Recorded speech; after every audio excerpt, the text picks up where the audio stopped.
ഇടതുപക്ഷത്തെ നോക്കൂ, ഹാഷിം ഒരു മിനിറ്റ് അങ്ങേക്ക് സമയം തന്നല്ലോ. ഒരു മിനിറ്റ് അദ്ദേഹം സംസാരിക്കട്ടെ. നിർത്തൂ. താങ്കൾ പറഞ്ഞത് ശരിയാണ്. ഇതൊന്നും ജയില് എന്ന് പറഞ്ഞിട്ടൊന്നും പേടിപ്പിച്ചിട്ട് യാതൊരു കാര്യമില്ല നീലിമ. 10-15 ദിവസം കഴിഞ്ഞ റിമാൻഡ് കഴിഞ്ഞു കഴിഞ്ഞാൽ പുലി മാതിരിയുള്ള വക്കീലന്മാരെ ഹാജരാക്കിക്കൊണ്ട് ഹൈക്കോടതിയിൽ നിന്ന് ജാമ്യം കിട്ടുന്നവർക്കൊക്കെ നീലിമ വിചാരിക്കുന്ന മാതിരി ഇവരൊന്നും 10-70 ദിവസമൊന്നും ജയിലിൽ കിടക്കില്ല. 70 ദിവസത്തിനുള്ളിൽ കുറ്റപത്രം സമർപ്പിക്കില്ല. അതുകൊണ്ട് ഇത്തരം കുറ്റകൃത്യം ചെയ്യുന്നവർക്ക് പൂർണ്ണ സംരക്ഷണം ഒരുക്കത്തക്ക തോതിലുള്ള രാഷ്ട്രീയ അന്തരീക്ഷം നമ്മുടെ കേരളത്തിലുണ്ട് എന്നുള്ളത് എല്ലാവർക്കും അറിയാവുന്നത് കൊണ്ട് തന്നെ യാതൊരു ചുക്കും സംഭവിക്കില്ല. ഇനി ഇ ഡി എന്ന് പറഞ്ഞു കഴിഞ്ഞാൽ കേവലം പ്രഹസനമായി മാറി. യെ കുറിച്ചിട്ട് കേരളത്തിലെ ജനങ്ങളൊക്കെ കൃത്യമായിട്ട് അറിയാൻ തുടങ്ങിയത് 2014 മോദി അധികാരത്തിൽ വന്ന ശേഷമാണ്. അതിനു മുമ്പ് എന്താണ് ഈ എൻഫോഴ്സ്മെന്റ് ഡയറക്ടറേറ്റ് എന്ന് പറഞ്ഞു കഴിഞ്ഞാൽ കേരളത്തിലെയോ അല്ലെങ്കിൽ ഇന്ത്യയിലെ തന്നെ വലിയൊരു ജനവിഭാഗത്തിന് അറിയില്ല. എന്നിട്ട് ഇവർ എന്തുണ്ടാക്കി എന്നുള്ള ചോദ്യത്തിന് ഒന്നും ഉണ്ടാക്കിയിട്ടില്ല. ഞാൻ ജസ്റ്റിസ് ഉജ്ജൽ ഭൂയാന്റെ ഒരു കോട്ടിങ് ഞാൻ ഇവിടെ പറയാം. 10 വർഷത്തിനിടെ രജിസ്റ്റർ ചെയ്തത് 5000 PMLA കേസുകളാണ്. 40 എണ്ണം മാത്രമാണ് പ്രതികൾ ശിക്ഷിക്കപ്പെട്ടത്. അതായത് 0.8% കേസിലാണ് പ്രതികൾ ശിക്ഷിക്കപ്പെട്ടിട്ടുള്ളത്. ബാക്കി പ്രതികളെല്ലാം തന്നെ രക്ഷപ്പെട്ടിരിക്കുകയാണ്. ഈ ഡിയിൽ വിശ്വാസം അർപ്പിച്ചുകൊണ്ടാണോ പിണറായി വിജയന്റെ മകൾ നാളെ ഇത്തരം ഒരു സംഭവം നടത്തിയതിന്റെ പേരിൽ ജയിലിൽ പോകുമെന്ന് കരുതി നമ്മൾ ഈ ചർച്ച നടത്തുന്നത് വെച്ച് കഴിഞ്ഞാൽ നമ്മളോളം വിഡ്ഢികളായിട്ട് വേറെ ആരുമില്ല.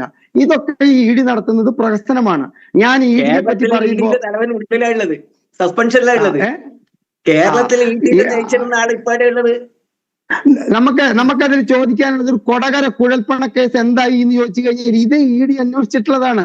എവിടെയും എത്തിയിട്ടില്ല. രാഷ്ട്രീയ താല്പര്യങ്ങൾക്കനുസരിച്ചുകൊണ്ട് നൃത്തം ചെയ്യുന്ന ഒരു വിഭാഗമായിട്ട് ഇ ഡി മാറി എന്നുള്ള ആക്ഷേപം എല്ലാവരെ പോലെ എനിക്കുമുണ്ട്. പക്ഷെ ശ്രീഹരിയോട് എനിക്കൊരു കാര്യം പറഞ്ഞിട്ട് ഞാൻ അവസാനിപ്പിക്കുകയാണ്.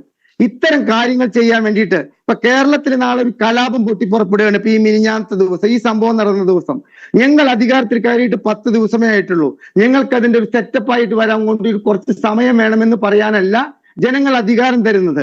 അധികാരം തന്നെ 24 മണിക്കൂറിനുള്ളിൽ കർമ്മശേഷിയുള്ള ഒരു സർക്കാരിനെ ചെയ്യാവുന്നത് മാത്രമേ തിരുവനന്തപുരത്ത് പിണറായി വിജയന്റെ വീടിന് മുമ്പിൽ നടന്നിട്ടുള്ളൂ. അതിന് 10 ദിവസം വേണ്ട, 10 മണിക്കൂർ മതി പ്ലാൻ ചെയ്യാൻ. കാരണം 24 മണിക്കൂർ മുമ്പ് മറ്റേ ഇന്റലിജൻസ് ഡിപ്പാർട്ട്മെന്റ് റിപ്പോർട്ട് കൊടുത്തിട്ടുണ്ടെന്നാ പറയുന്നത്.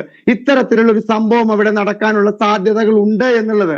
അത് കാണാതെ ഈ നമ്മുടെ ആഭ്യന്തര വകുപ്പ് വളരെ നമ്മൾ പറയില്ലേ അങ്ങേയറ്റം തണുത്ത നിലയിലുള്ള ഒരു പ്രവർത്തനം അവിടെ കാഴ്ചവെച്ചതിന്റെ പേരിലാണ് പ്രതികൾക്ക് വേണ്ടിയിട്ട് CPM പ്രവർത്തകരോട് ബെഗ് ചെയ്യേണ്ട അവസ്ഥയും ഇത്തരത്തിൽ ഇ ഡിയുടെ ഉദ്യോഗസ്ഥർക്കും അവരുടെ വാഹനങ്ങൾക്കും അങ്ങേയറ്റം പരിക്കപ്പെട്ട മാരകമായിട്ടുള്ള ഈ ഡാമേജ് വരത്തക്ക തോതിലുള്ള ഒരു ആക്രമണം CPM പ്രവർത്തകരുടെ ഭാഗത്ത് നിന്ന് ഉണ്ടായിട്ടുണ്ടെങ്കിൽ അത് കേരളത്തിലെ ആഭ്യന്തര വകുപ്പിന്റെ അങ്ങേയറ്റം പരാജയമാണ്.